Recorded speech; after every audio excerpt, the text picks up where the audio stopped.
Bismillahirrahmanirrahim. Assalamualaikum warahmatullahi wabarakatuh. Alhamdulillah wassalatu wassalamu ala rasulillah wa ala alihi wa sahbihi wa mawalah, amma ba'd. Anak-anakku kelas 9 yang semoga dirahmati oleh Allah. Alhamdulillah, pada kesempatan kali ini kita dapat bertemu kembali meskipun dalam pembelajaran online atau dalam dunia maya. Kita bertemu dalam pelajaran fikih kelas 9 yang insya Allah akan saya ampu. Pada kesempatan pertemuan yang pertama ini kita langsung masuk ke pelajaran atau ad-darsul awal. Pelajaran yang pertama yaitu tentang hukum-hukum makanan, ahkamul at'imati, tentang hukum-hukum makanan.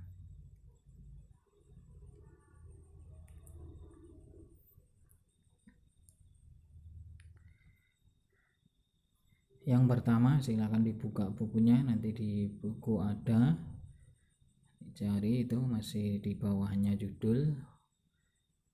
Subjudulnya al-aslu fil at'imati, yang di dalam kotak itu artinya hukum asal makanan. Apa hukum asal makanan itu? Al-aslu fi jami'il at'imati annaha halalun. Hukum asal seluruh makanan adalah halal. Jadi makanan apapun itu asal mulanya adalah halal, kecuali nanti diharamkan oleh Allah dan Rasulnya. Fala yakhrumu minha illa ma kharramahullahu wa rasulahu sallallahu alaihi wasallam. Oleh sebab itu tidak ada yang haram kecuali apa yang diharamkan oleh Allah dan Rasulnya sallallahu alaihi wasallam. Jadi hukum makanan apapun, seluruh makanan baik berupa hewan, tumbuhan yang berasal dari hewan, tumbuhan, biji-bijian dan sebagainya, itu hukum asalnya halal. Kecuali kalau di dalam Al-Quran atau di dalam hadis itu Allah ataupun Rasulullah memberikan keterangan bahwa makanan tersebut haram, maka menjadi haram.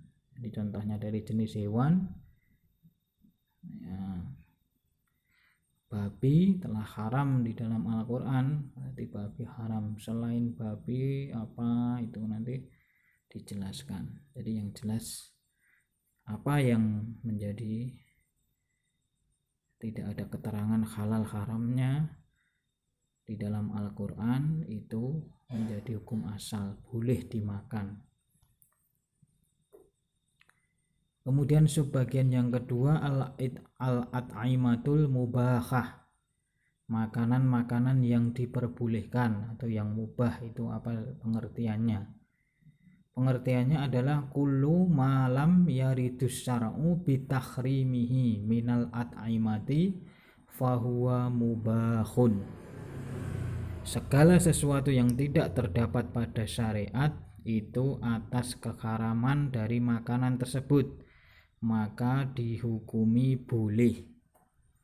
Maksudnya segala sesuatu makanan, segala sesuatu yang berbentuk makanan, baik dari tumbuhan, hewan atau yang lainnya yang syariat tidak menjelaskan keharamannya, maka hukumnya boleh, mubah, boleh untuk dimakan, yang berarti halal. Jadi yang dimaksud makanan yang mubah ya segala makanan yang tidak terdapat dalam syariat itu keharamannya. Kemudian qad yudkaru qa'idatun jami'atun li anwa'il mubahi, ya telah disebutkan dalam sebuah kaidah atau aturan yang baku tentang macam-macam perkara yang mubah. Apa itu perkara yang mubah? Yaitu kullu tayyibin tohirin, segala sesuatu yang baik lagi suci, minal at'imati, dari makanan, wal usyribati, dan minuman, la dororo fihi, yang tidak membahayakan di dalamnya, fahuwa mubahun, maka dihukumi mubah atau boleh. Jadi dalam kaidah fikih itu, dalam kaidah usul fikih itu dijelaskan bahwa segala sesuatu yang itu baik, suci, baik itu maksudnya tidak menjijikkan, suci maksudnya tidak kotor ya, tidak keji, baik berupa makanan dan minuman, dan tidak membahayakan. Kalau dikonsumsi, dimakan atau diminum itu tidak berbahaya bagi tubuh, itu dihukumi boleh. Jadi apa yang dihalalkan oleh Allah itu pasti baik, pasti suci, dan pasti tidak membahayakan tubuh. Tetapi yang diharamkan itu sebaliknya, pasti itu kotor, menjijikkan, dan ada bahaya bagi tubuh kita kalau dimakan atau dikonsumsi. Jadi jelas ya, sesuatu yang mubah itu ciri-cirinya baik, suci, dan tidak membahayakan bagi tubuh. Kemudian masuk contoh-contoh makanan yang mubah. Amsilatun alal at'imatil mubahati. Awalan, yang pertama, jami'un nabatati an-nafi'ati allati laisa fiha dororun 'alal badani awil aqli. Seluruh tumbuhan, yang pertama contoh makanan yang mubah itu jenis tumbuhan, seluruh tumbuhan yang bermanfaat, yang tidak ada padanya sesuatu yang membahayakan bagi badan ataupun akal. Jadi semua tumbuhan yang bermanfaat bagi manusia, tidak membahayakan bagi akal maupun badannya, itu dihukumi boleh, halal untuk dikonsumsi, untuk dimakan ataupun mungkin diminum, dibuat jamu, selama tidak mengandung racun, tidak membahayakan, dan tidak merusak akal. Maksudnya merusak akal apa? Membuat akal itu rusak. Contohnya apa? Tanaman ganja itu jelas haram. Contohnya amsilatuha, yang pertama al-khububu bi anwa'iha, biji-bijian dengan berbagai macamnya, kal-qamhu seperti gandum, wadurratu jagung, wa ghairiha dan sebagainya.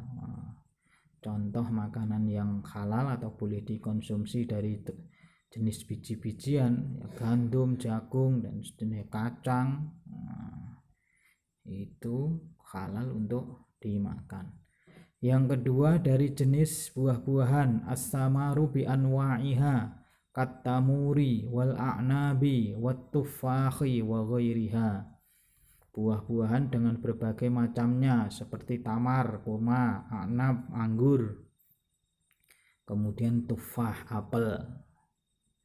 Ya banyak kan, jambu, apalagi mangga, itu halal jelas. Kemudian yang ketiga al-bukulu bi anwa'iha, jenis sayur-sayuran dengan berbagai macamnya, kal khossi wa ta'tati wa ghairiha. Ini jenis sayuran yang ada di Arab sana. Jadi nama-nama kalau di kita ya bayam, kangkung, itu jelas halal karena tidak meracuni tubuh. Kemudian yang keempat al-adhanu wazabutu wan nabatiyatu kazaitud durrati wazaitus zaitun. Lemak dan minyak nabati seperti minyak jagung, minyak zaitun, minyak sayuran ya. Kalau di sini ya kelapa sawit. Nah, minyak zaitun ya tahu ya, ada minyak kelapa sawit, itu jelas halal karena tidak membahayakan tubuh. Kemudian yang kedua, kalau tadi kan pertama dari jenis makanan yang mubah dari macam-macam atau jenis tumbuhan, sekarang dari jenis hewan. Sanian kasirun min khayawanatil barri, sebagian besar hewan yang hidup di darat. Jadi jenis hewan yang hidup di daratan itu sebagian besar mubah, halal untuk dikonsumsi, dimakan.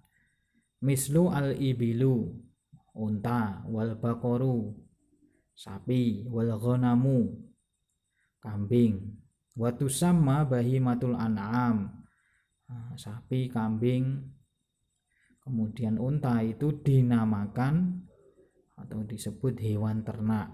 Jelas kan ayatnya, dihalalkan bagi kalian segala jenis hewan ternak.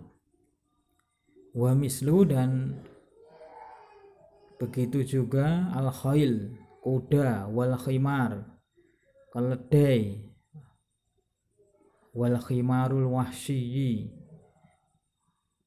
keledai liar, wal aronib, jamak dari arnab, kelinci, wa kasirum minat tuyur, dan sebagian besar dari jenis burung, kal asofir, burung pipit, wassaman, unggas, wadajaj, ayam, wa ghairuha, dan sebagainya.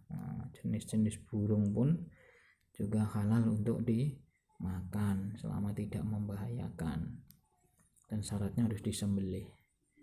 Kemudian yang ketiga dari jenis hewan yang hidup di laut, salisan khayawanul bakhri, hewan-hewan yang hidup di laut, awil khayawanul ma'i, atau hewan yang hidup di air. Wahadan nau'u mubahun aklihi, jenis ini boleh untuk dimakan. Wala yahtaju ila dakatin, dan tidak perlu untuk disembelih. Ini ada pengecualian. Kalau semua hewan yang hidup di air berupa ikan dan sejenisnya itu mau dikonsumsi tidak usah disembelih. Kalau yang di darat itu harus disembelih. Ini tidak perlu disembelih, bisa langsung digoreng atau dimasak untuk dimakan. Fayubahu hatta lau wajada maitan malam yataghayyar, maka hukumnya boleh walaupun sudah menjadi bangkai selama belum berubah atau menjadi busuk, rusak. Jadi semua jenis hewan yang hidup di air itu meskipun mati sudah menjadi bangkai boleh untuk dimakan selama belum rusak, belum basi, belum busuk. Itu boleh untuk dimakan tanpa disembelih meskipun mati sudah menjadi bangkai. Wa yustasna min khayawanil barri ma yali, tetapi dikecualikan, ada yang dikecualikan pada hewan laut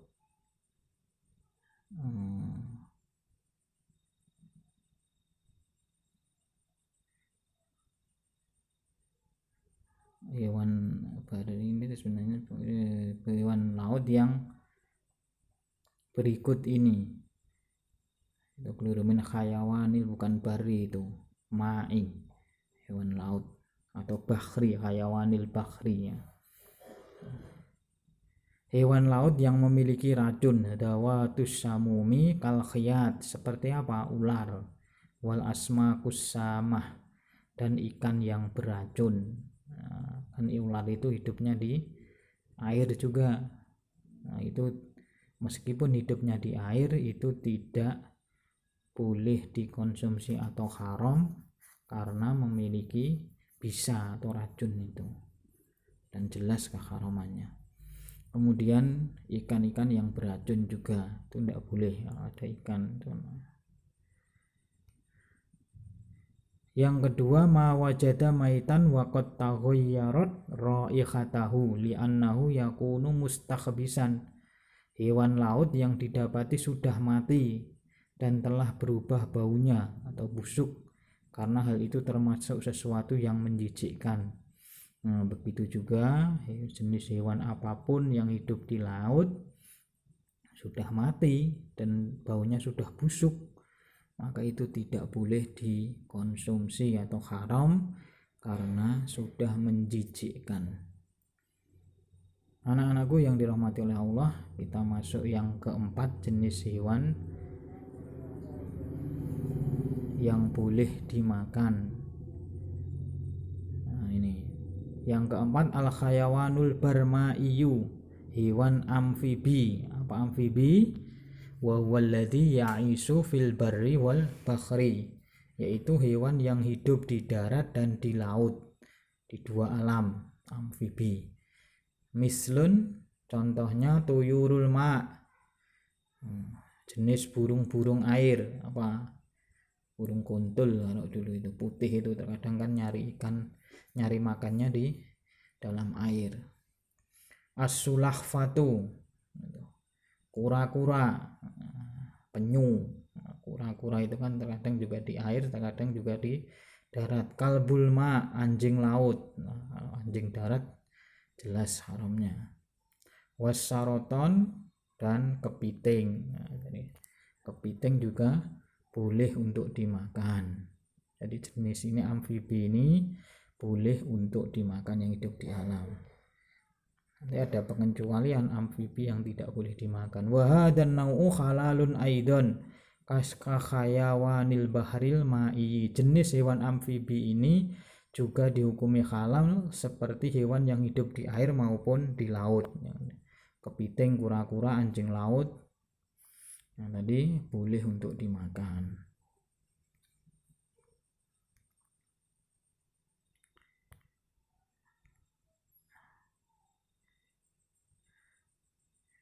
Kemudian selanjutnya, wayah talifu anhu fi amroini huma, dan terjadi perbedaan pendapat pada dua perkara ini, maksudnya dalam hewan amfibi itu.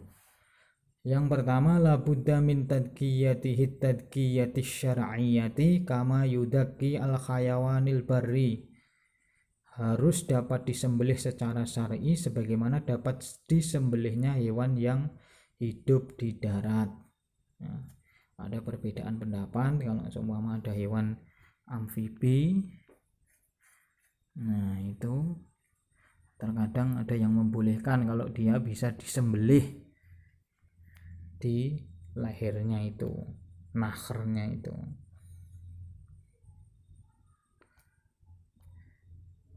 Yang kedua, la tu'kalu maitatahu, tidaklah dimakan bangkainya. Nah, jadi kalau ada anjing laut itu sudah mati, tidak boleh dimakan. Apa tadi? Yang amfibi itu. Lakin makana min hadan nau'i laisa lahu damun sa'ilin. Dammu sa'ilin kasurtani fa innahu yu'kalu biduni tadqiyatin wa tubahu maitatahu malam tataghayyar.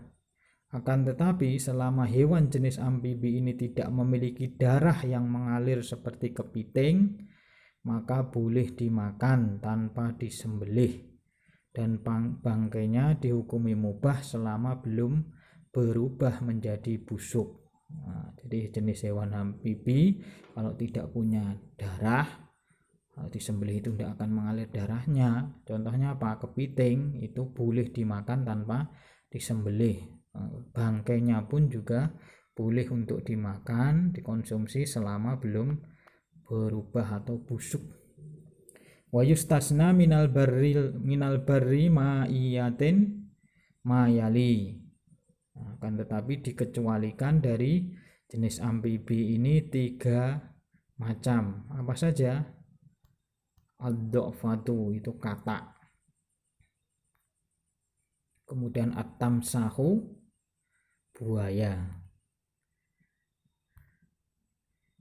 Kemudian yang ketiga, ma yakunu saman kal akrobi wa nahwihi, jenis hewan yang memiliki racun seperti kalajengking dan sebagainya.